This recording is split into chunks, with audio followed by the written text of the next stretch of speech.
क्या आप जानते हैं कि स्टार वर्गो यानी बुर्ज सुमला के हामिद अफराद के अच्छे दोस्त और शरीक हयात के बारे में? अगर नहीं तो चलें हम बताते हैं। आज की इस वीडियो में हम बुर्ज सुमला के दूसरे बुर्जों से ताल्लुकात पर बात करेंगे। बात करते हैं बुर्ज सुमला और मीज़ान के ताल्लुक की। तो नाज़रीन, बुर्ज मीज़ान हवाई मिजाज रखता है जबकि बुर्ज सुमला खाकी मिजाज रखता है। बुर्ज सुमला और मीज़ान से ताल्लुक़ रखने वाले मर्द और औरत की अगर शादी हो जाए तो दोनों की आदात व अतवार अलग अलग होते हैं।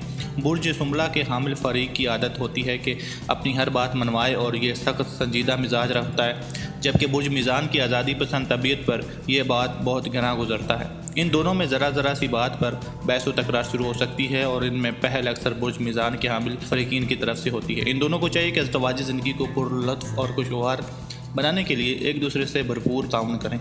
अगर ये ऐसा करने में कामयाब हो जाएं और एहसार व कुर्बानी का जज्बा अपना लें तो अच्छा वक्त गुजर सकता है।